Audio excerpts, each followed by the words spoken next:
আজকে আমরা আমাদের অত্যন্ত জনপ্রিয় নেতা, যেটা আমাদের কামরাঙ্গীরচর এবং নোয়াখালীবাসীর জন্য গর্ব, আমাদের সাবেক প্রতিমন্ত্রী জনাব বরকতুল্লাহ বুলু ভাই, যখন আমরা শুনছি যে উনি নোয়াখালীতে আসছেন, অবস্থান করতেছেন চৌমুহনী, আমরা কামরাঙ্গীরচর জন্মভূমি রক্ষা কমিটির পক্ষে থেকে আমরা কিছু ত্রাণ সামগ্রী নিয়ে আসছি।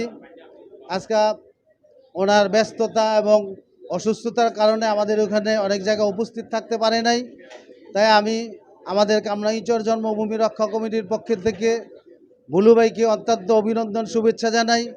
এবং বুলু ভাই এই চৌমুহনী নোয়াখালীতে থাকেন, কিন্তু আমাদের কামরাঙ্গীরচরে ম্যাক্সিমাম নোয়াখালীর লোক বুলু ভাইয়ের খুবই ভক্ত, যার জন্য যখন দেখছে নোয়াখালীর প্রত্যেকটা লোকের এই কষ্ট, আমরা সবাই সম্মিলিতভাবে কিছু উপহার সামগ্রী আমরা বিতরণ করছি 3, 4, 5, 6 ওয়ার্ডের 6 নম্বর ইউনিয়নে এবং আরও কিছু ইউনিয়নে,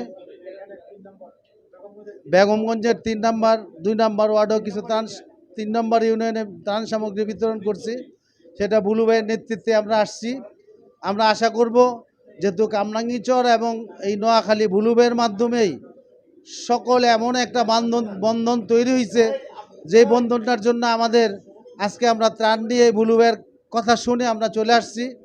এই বন্ধনটা যাতে অটুট থাকে, কামরাঙ্গীরচরবাসী যারা নোয়াখালী এলাকার লোক আছে এবং আমরা কামরাঙ্গীরচরে যারা আছি, সবার সাথে যাতে এই বন্ধনটা বুলু ভাই রাখে, এবং আমার বুলু ভাইয়ের দীর্ঘ কামনা করে আরও বড় সফলতার কামনা করে আমি আমার সংক্ষিপ্ত আলোচনা শেষ করছি। আসসালামু আলাইকুম।